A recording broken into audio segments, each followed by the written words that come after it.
Welcome back everyone to my Let's Play of the Final Fantasy Legend 2. In our last episode we had just learned how to micronize from the giants, or we found an item in the old giant's town, the micron, that we can use to shrink down and enter Key's body.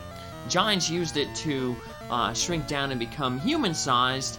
We're using it to enter into Key's body to take out the minions of Ashura that shrunk down there to try to forcibly remove the magi that she was born with in her body. So, we cleared out half of the dungeon last time. We got magi from her right hand, her right foot, and her heart. Now we're going to head back in and we're going to clear out the left side of her body, which, when you look at it, is on the right side of the screen. So, can't enter into her brain yet. We're going to have to get the magi from her left hand, left foot, and her intestinal tract. So, and then we'll be able to enter the brain and take on the boss and get the final magi in this dungeon. So, yeah, it's a very interesting dungeon. I can't think of any other game that has a dungeon like this. Now, I'll admit I'm not a very big gamer. I only had a Nintendo, a Super Nintendo, a Game Boy, and then I got the Wii. And then there's a few older computer games, so I don't really have a whole bunch of, games and don't have a large library. So there may be video games out there that have dungeons like this, but I think more along the lines of the 1966 movie, The Fantastic Voyage, where scientists kind of shrunk down or injected into the bloodstream, and maybe a little bit more relevant, an episode of Captain N the Game Master, a cartoon that I watched growing up as a kid in the early 90s. There was an episode where the hero, Captain N, he caught a disease from Videoland, and since he was from the real world, he didn't have the immunities to it. And the rest of the N team, like Mega Man, Kid Icarus, Simon Belmont, and Princess Lana, shrunk down and entered into his body to save him. So, and that episode probably obviously took inspiration from the Fantastic Voyage movie. So, yeah, very like I said, interesting, unique dungeon, and I like it when you have unique things, unique dungeons. You're not just always going into a cave or a tower.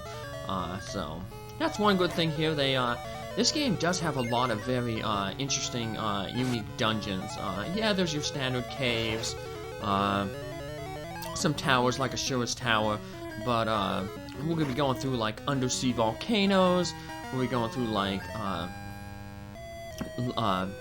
caves that are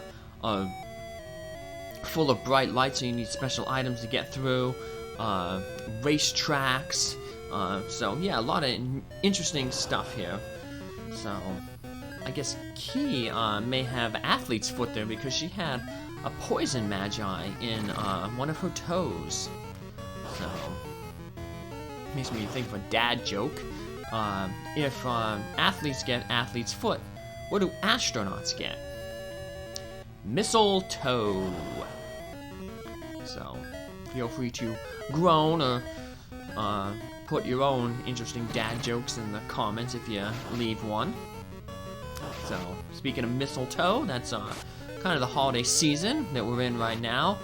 This is going up 3 days after Christmas, so I hope y'all, if you're watching it on December 28th here when it's uploaded, hope y'all had a Merry Christmas and have a Happy New Year. And if you're watching it much later into the future, I hope your holiday season went well.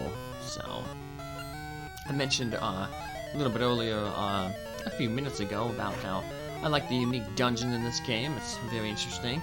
Another thing I like is just seeing the progress that our characters are making. Not too long ago, many of the enemies that we are fighting here in large groups were mini-bosses. For instance, we had the Rhino, was the boss of Ashura's base, and we needed Key's help to take it out. And that was just one Rhino. Now we don't have a fifth party member helping us, and we're taking out multiple Rhinos without any issue. Another mini-boss in Ashura's tower was the Woodman who guarded the cell that Mask was in. And now it's just a regular common enemy that we're taking out with ease. So, it's one of the interesting things about, you know, role-playing games that I like, just being able to see how your characters are developing. So,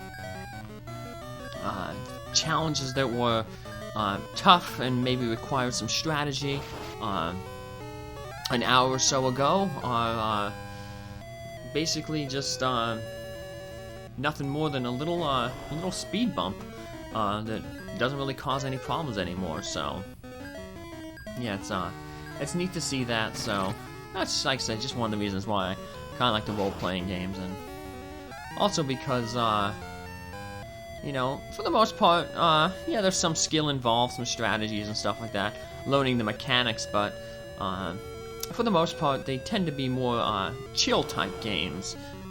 You don't need to have master unique inputs like, say, in a fighting game. You don't necessarily have to have really good reflexes like in an action game, or skills to judge distances and kind of the game physics like in platformers. So it's just you walking around, chilling, and so that's why you pretty much mainly just see those type of games here on this channel. And so hope that y'all enjoy what you're seeing, and you continue to keep coming back as I play through a lot of these old games, you know, from my childhood that I grew up with. So this game actually I borrowed off of my friend, and one friend Corey. Growing up, we both had Game Boys, and we kind of switched games here and there. And I remember I let him borrow my Metroid 2, and he let me borrow this game. So, like most people who kind of complain about this game, he really didn't understand the mechanics. And if you don't really understand the mechanics, there are quite a few bosses that can really become roadblocks. So that's why I hope to point out the mechanics, so that if you're following along, or this is an old game that maybe you never beat through childhood, you can kind of learn some of the mechanics and maybe come back and revisit it. So, but let's get up here into the stomach here and get another magi. I'm finally seeing the poison ability here. As you can see, it never affects Honey Mouse. She has that O poison, so she'll never have to worry about being poisoned. Poison in this game, we don't really have to worry about it as long as you defeat the enemies before the end of the round. Poison in this game will damage your whoever's poisoned, whatever character is poisoned, at the end of the round. So it's not like some other games where the poison will stick with you after battle and drain your hit points as you're walking around on the overworld map. So it's just going to affect you in battle, and once you leave the battle, the status is removed from your character. Now, of course, there are some statuses that don't remove themselves after battle, such as blindness, the dark status, which actually works in this game, the stone status. Those are ones you're going to have to get certain items from the item shops to remove. Thankfully, though, we won't be seeing most of those status ailments until much later in the game. That's nice of the game to do that, because otherwise we'd be spending so much money not on armor and equipment that we need to be able to handle all these tough enemies and the large groups of enemies, but we'd be spending it instead on status healing items. So that was nice of the developers to balance the game like that. So this game is much more better balanced than the first game, but you know, that's to be expected, of course. You know, every time you learn from the past mistakes, and you know, you have more experience doing what you're doing, and you make the games just a little bit better. So, of course, in the next game that comes after this, Final Fantasy Legend 3, it goes in a totally different direction. So, it plays actually more like a Final Fantasy game than a saga game, which is what this series actually is. So in that game, they get rid of the durability counters on weapons. Stats don't increase based on what you do in a battle, but based on experience, just like the regular Final Fantasy.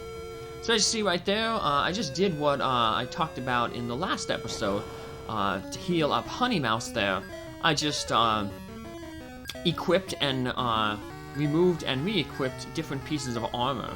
So because armor doesn't have a durability counter, you're never penalized for taking armor and putting armor on to your robot. So, but every time you equip that armor, you gain the hit points that armor gives to you. So you just, like I said, take a piece of armor off. It lowers your max hit points, but then when you put the armor back on, it raises the max hit points, and you get the difference in the hit points that it would normally give you when you equip it. So you just keep doing that back and forth, and if you have two pieces of armor, you can just flip and flop them back and forth, and that fills up your hit points even faster. So robots can be very, very abusive. In speedruns of this game, the robots usually carry the speedrun for the most part. They do very similar to what I'm doing here with Honey Mouse, in that they load it up on agility-based weapons, and it basically just crushes most of the bosses for probably about 75% of the game. And then for the last portion of the game, you'll get a better monster that can help carry the load along with the robot, and the human and mutant that comes along with the groups. They're mainly chosen, the human for the starting equipment that can be given to the robot, and the mutant because the mutant can gain abilities that can make some fights faster, and if they get a teleport ability, it can make traveling faster as well. They start being able to pull a little bit of weight because you get some pretty good firearms toward the end of the game, so that aren't dependent upon your stats. So I guess that is one benefit of firearms, that they don't rely on your stats. So guns don't really miss, and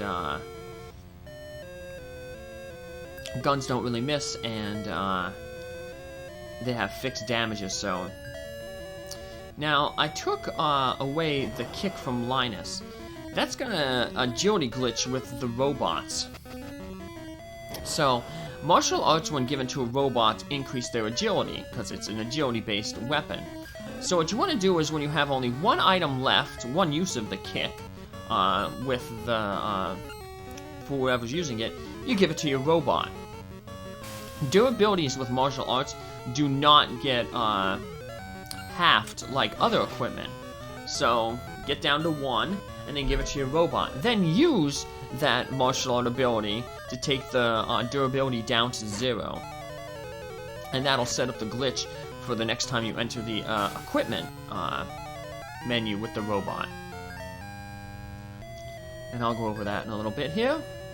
So we go back into the robot and we select the item, the kick, and then we move it around, and the game says, oh, it has no durability, and it removes it from the robot's inventory. What? Key cell is guarding magi. And this is where the submachine gun comes in handy. One shot takes it all out.